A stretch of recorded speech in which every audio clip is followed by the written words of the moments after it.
الحمد للہ وکفا وسلام علی عبادہ الذین اصطفى اما بعد اللہم صلی علی محمد عبدک ورسولک وصلی علی المؤمنین والمؤمنات والمسلمین والمسلمات۔ یہ مسئلہ سمجھنا چاہیے کہ ایک رمضان میں ایک مرد یا عورت جو کہ مریض بھی نہ ہو مسافر بھی نہ ہو، اگر اس نے روزہ توڑ دیا تو اس کے لیے ایک ہی کفارہ آئے گا۔ ایک رمضان میں چاہے ایک روزہ توڑے یا اس سے زیادہ، البتہ زیادہ روزہ توڑیں گے تو گناہ گار زیادہ ہوں گے۔ کفارہ ایک ہی آئے گا، کیونکہ زیادہ کفارے پورے کرنا آدمی کی بس سے باہر ہے، حرج میں ڈالتے ہیں۔ ہماری شریعت کے اندر حرج نہیں ہے۔ البتہ 2 رمضانوں کے روزے توڑے ہیں، ایک رمضان میں، پھر دوسرے سال دوسرے رمضان میں توڑے ہیں، پہلے کا کفارہ ادا نہیں کیا تو اب دونوں کفارے ادا کرنا اس کے اوپر لازمی ہے، پھر 2 کفارے لازمی ہوں گے، ورنہ نہیں۔ اور اگر روزہ خطاً توڑ دے، خطاً کوئی شے منہ میں چلی گئی ہے، مثلا ایک آدمی کلی کر رہا تھا، اس کو یاد ہے مجھے روزہ ہے، وہ پانی گلے میں نہیں ڈالنا چاہتا تھا لیکن اچانک چلا گیا،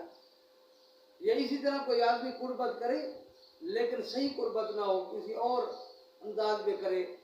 جیسے پورا قربت والا معنی ادا نہ ہو، اس سے بھی قضا ہوگی، کفارہ نہیں ہوگی۔ اس طرح کوئی آدمی ایسی چیز سے روزہ توڑے جو کھانا پینے کی شے نہیں ہے، یعنی دوا یا غذا نہیں، مثلا درخت کا پتا کھا لیا، کوئی پتھر کھا لیا، کوئی ایسی شے پی کھا لی جو نہ دوا ہے نہ غذا ہے بلکہ نقصان دہ ہے، جیسے کوئی پارا پی لے یا کوئی زہر کھا لے نعوذ باللہ، تو اس سے اور بچ جائے تو اس سے پھر قضا ہوگی، کفارہ اس کے اوپر نہیں ہوگا۔ تو کفارہ اس وقت ہوتا ہے جب ایسی شے کے ساتھ روزہ توڑا جائے جو دوا یا غذا ہو یا قربت حقیقی ہو۔ اس سے کرنے سے مکمل اس کو 2 مہینے مسلسل روزے رکھنے پڑتے ہیں، ورنہ نہیں ہوتا۔ اور اگر کوئی بھول کر کھا پی لے، مثلا کوئی شے کھا لے یا پی لے، اس کو یہ ذہن میں لے کہ مجھے روزہ ہے یا قربت کر لے، اس کا روزہ بھی نہیں ٹوٹے گا، نہ کوئی کفارہ ہوگا، بلکہ حدیث شریف میں آتا ہے جو آدمی بھول کر کھا پی لے، یہ اللہ تعالیٰ کی طرف سے اس کو کھلایا جا رہا ہے، اللہ کی مہمانی ہے اس روزے دار کے لیے جس نے بھول کر کھا پی لیا ہے۔ اس وجہ سے پھر اس کے اوپر روزہ قضا بھی نہیں ہوگا، روزہ ٹوٹا بھی نہیں ہے تو قضا کیا ہوگی۔ اور اس کے علاوہ اور بھی مسائل ہیں بہت سارے روزے کے۔ ایک آدمی نے کوئی عریاں عورت کی تصویر دیکھ لی یا کوئی ایسی بے حیائی میں مبتلا ہوا کہ اس کو انزال ہو گیا مستقل طور پر، تو اس کے اوپر اس کا روزہ نہیں ٹوٹے گا، اس کا روزہ نہیں ٹوٹے گا۔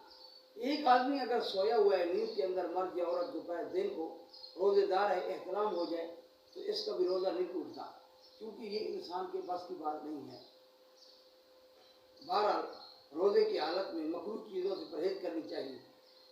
اور اگر کوئی شے مسام کے ذریعے جسم میں چلی جائے اس سے بھی روزہ نہیں ٹوٹتا، مثلا کوئی ٹیکا لگا لے گوشت میں یا رگ میں، یا کوئی نہا لے، ٹھنڈک اس کے جسم کے اندر چلی گئی ہے، اس سے روزہ نہیں ٹوٹے گا۔ تو مسام کے ذریعے کوئی شے اندر جائے، مثلا سرما بھی آنکھوں میں ڈال لے تو آنکھوں کے اندر مسام ہے، وہ سرما اگر منہ سے نکل ہے تب بھی روزہ نہیں ٹوٹتا، کیونکہ مسام کے ذریعے گیا ہے۔ کان کے اندر تیل یا دوائی ڈالنے سے روزہ ٹوٹ جاتا ہے، البتہ پانی اگر کان میں چلا جائے اس سے روزہ نہیں ٹوٹتا۔ سر کے اوپر تیل ڈال کر کوئی اچھی طرح سر رگڑے ملے، اس کے ذریعے تیل تو اندر چلا جائے گا، لہذا اس سے بھی روزہ نہیں ٹوٹے گا، اس وجہ سے کہ یہ شے مسام کے ذریعے اندر گئی ہے۔ جو شے بھی انسان کے اندر مسام کے ذریعے اندر چلی جائے تو اس سے روزہ اس کا نہیں ٹوٹتا۔ کہے اگر منہ بھر کر آ گئی ہے، خود بخود آ گئی ہے، یہ تھوڑی ہے، یہ منہ بھر کر ہے، اسے روزہ ٹوٹے گا۔ اگر انگلی گلے میں مار کر کہے کو کیا ہے، اگر وہ منہ بھر کر آئے گی تو ٹوٹے گا، اگر تھوڑی بہت ہے یہ تو نہیں ٹوٹے گا۔ انگلی مار مار کر تھوڑی تھوڑی کہے نکالتا رہا اور وہ اتنی ہو گئی کہ اگر جمع کی جائے تو منہ بھر جائے گی، تو اس سے بھی روزہ ٹوٹ جائے گا، ورنہ کہے کے ذریعے روزہ نہیں ٹوٹتا۔ اللہ جل شانہ سے التجا ہے کہ اللہ تعالی ہمیں اپنے احکام کی پابندی کرنے کی توفیق عطا فرمائے، اور جو لوگ احکام کی پابندی کر کے روزہ رکھ رہے ہیں خدا تعالیٰ ان کے روزوں کو اپنی بارگاہ عالیہ میں اپنے حبیب سرور عالم صلی اللہ علیہ وسلم کے صدقے قبول فرمائے۔ وآخر دعوانا الحمدللہ رب العالمین۔